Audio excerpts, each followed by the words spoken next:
Before we start today's episode, I want to make an announcement.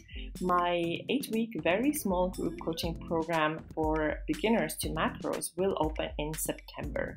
And this very small group program is meant for women who want to build muscle, get stronger, get fitter, get leaner, and lose some body fat as well. This program is called Macro Simplified, and it's meant for women who are new to macros. So we start from the beginning, and I'm going to teach you all the steps that I personally took to when I first got started with macros. And as a result, I was able to lose quite a bit of body fat. I gained a lot of muscle. I started feeling a lot more comfortable in my clothes and even went down a couple of dress sizes, and I didn't miss out on any of the foods that I liked. So it was way different from what I had done previously in the past, where all my fat loss, weight loss was always based on how much should I run, how little can I eat. So it's very, very different from that mindset. If you want to be the first one to hear about this program when it opens, then what you can do is get on the wait list.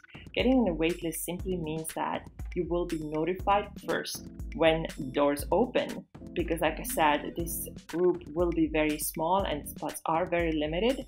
So if you want to do that, then make sure to hop on my wait list. The link is available everywhere. It is in my Instagram bio, it is YouTube description and show notes as well. So do that, and I'll see you in the episode. Hey everybody, happy Friday and welcome to the Balanced Vibes podcast. My name is Kirsten and today we're talking about strength training, and more specifically 7 strength training mistakes that I see people often make. When we do strength training, we can do it for several reasons. We maybe want to have better energy, maybe we want to be stronger, but most of the people, of course, also have this aesthetics component there. They also want to look better, look leaner, look fitter, maybe lose some body fat, gain some muscle mass. And if we are not doing the right things at the gym, then we're not seeing results. And that can be very frustrating. Of course it is, because if you put in hours and hours every single week and every single month and you're not seeing results, then it seems kind of pointless. You probably are getting healthier, moving your body is always healthy as long as you're not overdoing it. But if you also want to have aesthetic results and we're not getting them, then we have to see, okay, what is going on? And so in today's episode, I'm going to offer 7 things that you may not have been thinking about, but that are actually the reasons why you are not getting the results that you are looking for. The first thing is doing random workouts that aren't structured and organized. And this is pretty common. How often do you go into the gym and have no plan? You don't know what you're going to do. You're just going to do something that feels good or kind of feels right, or maybe what somebody else is doing, and maybe you saw a couple of different or interesting moves that somebody else did on, I don't know, Instagram or wherever you are following people, and you're like, I'm going to try this out too, and I'm going to do a little bit of this and a little bit of that. And honestly, if you have like a specific goal, if you want to put on muscle, if you want to lean out, then your workouts need a little bit more structure. And I've done a lot of random workouts in the past too, just like I described, trying one thing here and a couple of lunges here and a few squats here and don't really know what I'm doing in the rep ranges and everything's like all over the place. Yeah, it's, you're going to get health benefits still, but you're not going to take yourself to that next level. And the next level is what's missing if you currently don't have the results. So what I recommend, if you don't have any structure whatsoever, that you hire a good trainer.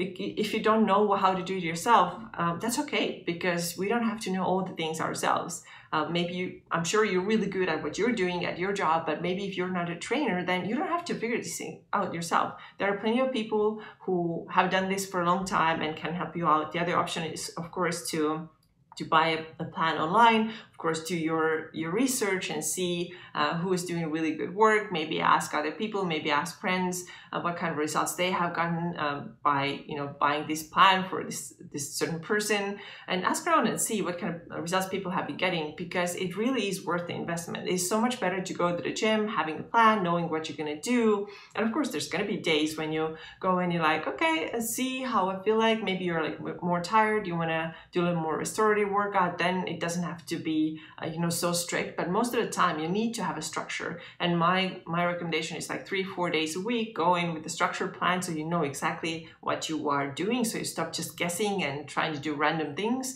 which don't really give you results.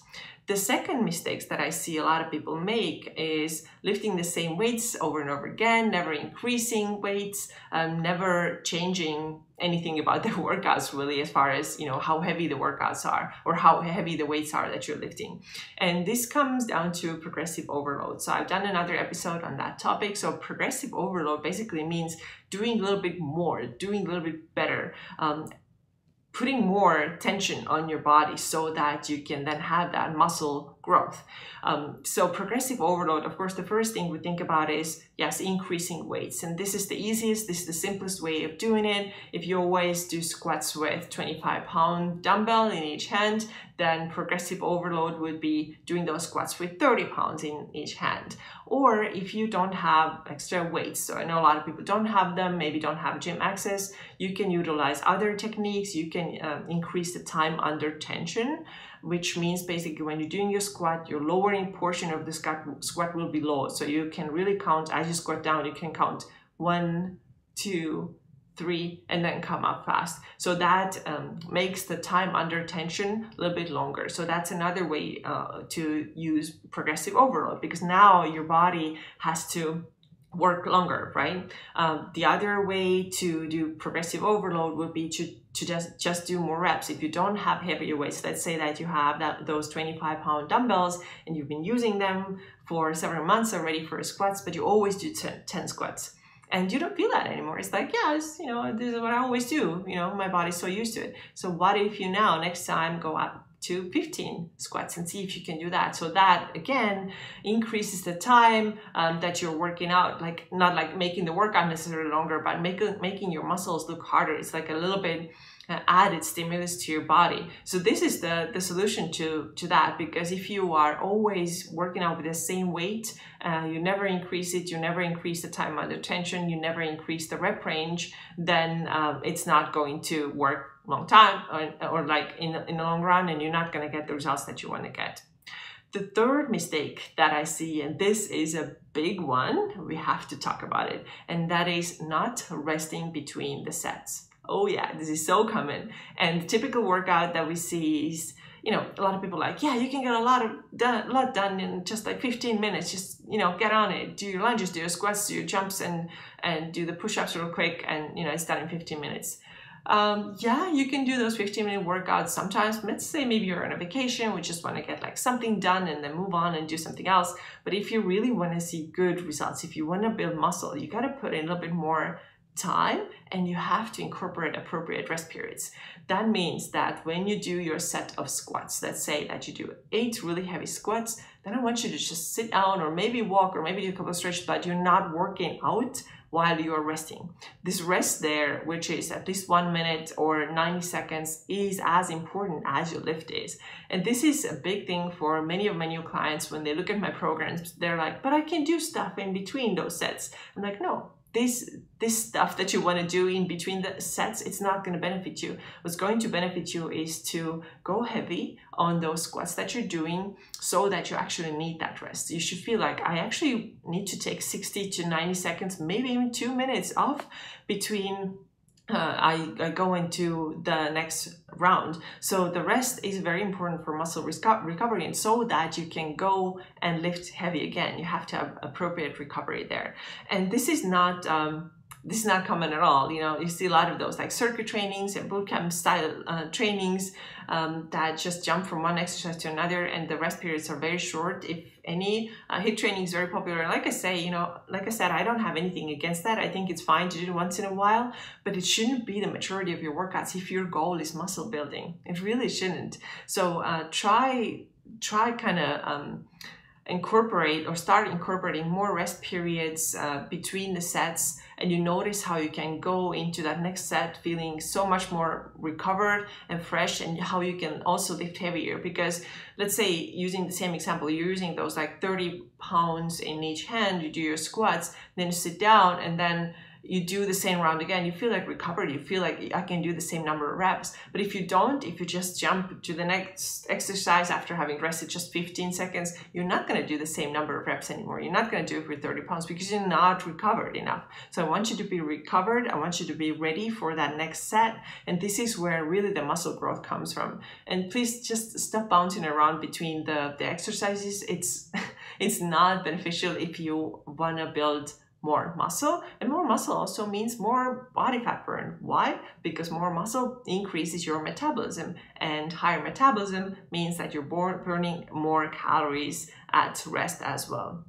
The next mistake that I see a lot of people make is looking for the fun exercises.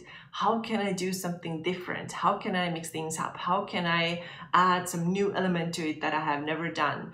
I want to say that, you know what, your workouts are not for like huge entertainment. This is not the purpose of the workout. The purpose of the workout is get strong. And that's not to say that the workouts cannot ever be fun. They can be fun, but they can be fun in a way like, oh, it's challenging. Was I able to do this? How am I progressing? But the fun doesn't have to look like, taking a Bosu ball and then kneeling on it and doing like shoulder press while also trying to do, I don't know, X number of other things at the same time. Like all these tricks and like new tools and all that kind of stuff, or, let's do a lunge and curl, a press and twist all at the same time. They're fun, they're new. For a second, they're like, oh, that's fun, I've never done this before. But do they have the same benefits as a regular strong, big squat? No, not really. What you want to stick with most of the time is the big five. And this is also what I talk about in my Lean Ladies workout blueprint, or it's actually called Lean Ladies Calorie, Protein, and Workout Blueprint, is that the 5 exercises that you want to focus on most of the time in most of your workouts, not all of them in all of your workouts, but the bulk of your workouts should have deadlifts, squats, bench presses, shoulder presses, and a version of row. So these are the exercises that you want to focus on most of the time. And like I said, not in every single workout. Please don't do all these 5 in every single workout. You don't have to do that. And, doing a bunch of like really big lifts in one workout probably is going to be pretty hard to recover from. But a couple of them in every workout and then a little bit of accessory work, this is what gets you far. It's not the fun thing. It's not the twist and turn and punch and press on the Bosu ball. This is not what actually gives you the real results. So keep looking for, stop looking for that novelty. Stop looking for like, oh, what can I do different? Because there's no secret that you haven't discovered yet. There's like no new fancy exercise or workout tool that you don't know about yet, and this is what's holding you back from getting results. No, what's actually holding you back possibly from getting results is that you haven't been using the main exercise, the bigger exercises most of the time, and maybe you haven't progressively overloaded. Maybe you haven't taken the breaks between the sets. So these are the things. But yes, coming back to the main point, stop looking for that fun factor in every workout. Your workouts are not meant to like entertain you. They're not like, for that purpose. The purpose is to get strong and get your muscles to respond well. And for that, we have to stick with the basics, which are the 5 big lifts that I just mentioned, plus a little bit of accessory work around that. And I have the accessory exercise also in my Lean Ladies guide. The next mistake that I see that people make, and this is also a very, very big one, is that basing on the effectiveness of the workout on how many calories I burned and how much I sweat. These are wrong indicators. Like, you cannot tell this was a good workout because look at me, I burned 500 calories. And I've talked about it so much on this podcast.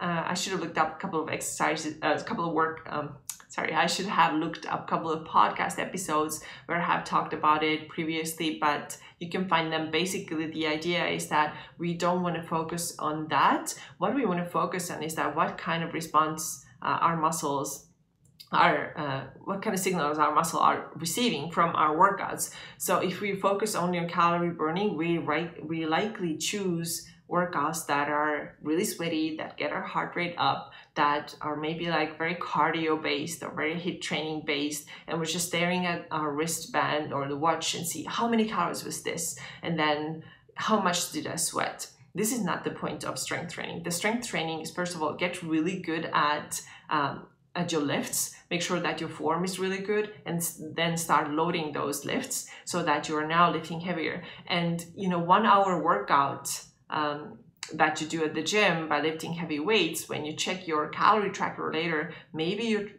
you burned, I don't know, 250, 300 calories maybe. And when you do 1 hour of running, of course, it's going to show you like 500 calories. So don't look at that number because it's not accurate. So what the strength training does is that it increases your metabolism, like I mentioned already. And this is what you don't see on your wristband or on your watch. You just don't see that. It doesn't tell you that you boosted your metabolism by this much. It doesn't show you that. It only shows you calories. So please don't fall into that. Think a little bit like further ahead. Don't think just immediately what happened like immediately as a result of doing this workout. I burned 500 calories. This is a good workout. Doesn't work that way. Think ahead a little bit. What kind of a signal did I send to my body? Did I send to my body a signal of muscle building, which will then improve my metabolic rate, increase my metabolic rate, so that now my muscles grow better. They also burn more body fat as a result. Is that the signal that I'm sending? What kind of signal am I sending? So please stop focusing on calories and start focusing on building your metabolism, which happens by lifting weights and eating enough food. And the last mistake that I see a lot of people make, there's actually two more, but the next one is lack of consistency.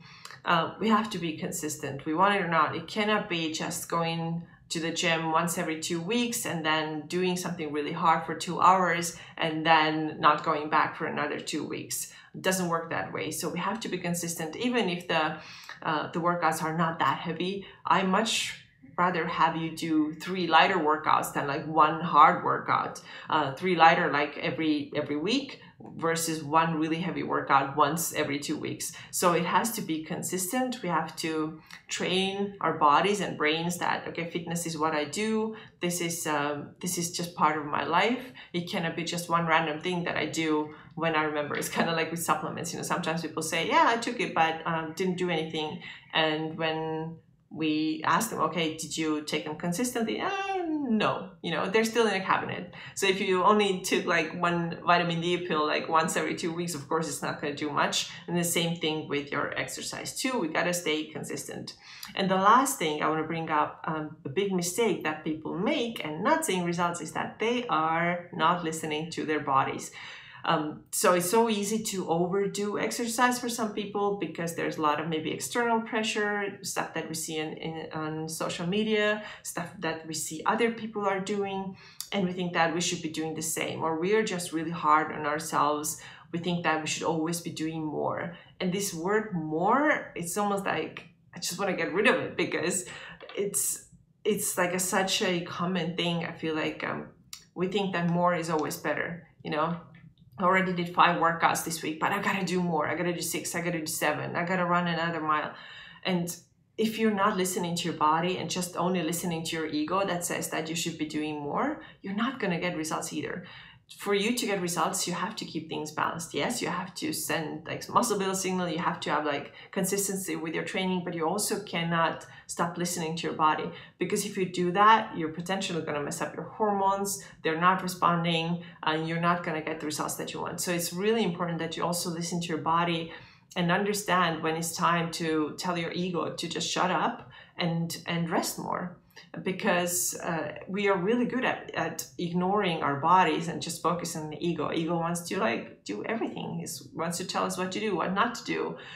But at the same time, when we're not hearing what the body says, I really like that the saying that if you hear your body whisper, you never have to hear it scream. I think it's very, very true. So how many of us have had this overtraining kind of experience where we didn't listen to our bodies and then it started to scream at us when we couldn't go to the gym anymore, we couldn't run anymore because we had done so much and we had burnt out, or maybe we get an injury and that's our body's sign of telling us that, hey, you went too far, you did too much, you pushed too far. And these are all real things, your body always does talk to you and you have to pay attention to it. So overtraining doesn't also give you results. If you're doing it and then wondering why there's no results, well, maybe because you're tired all the time, you're never recovered, maybe you get hurt and injured and you cannot stay consistent. So there has to be a good balance between those things. so that you can be consistent but not overdo it. So these are my 7 thoughts today on why your strength training may not be working for you and how you can make it work for you. So more listening to your body, at the same time more consistency, doing the right workouts, doing the right exercise, having good structure, and sticking with the basics, like I said, squats, deadlifts, presses, and all that good stuff, and not looking for novelty, because the purpose of your workouts is not to really entertain you. All right, that's it. That's all I got for you today. Thank you so much for being here, and have a great weekend. Bye-bye.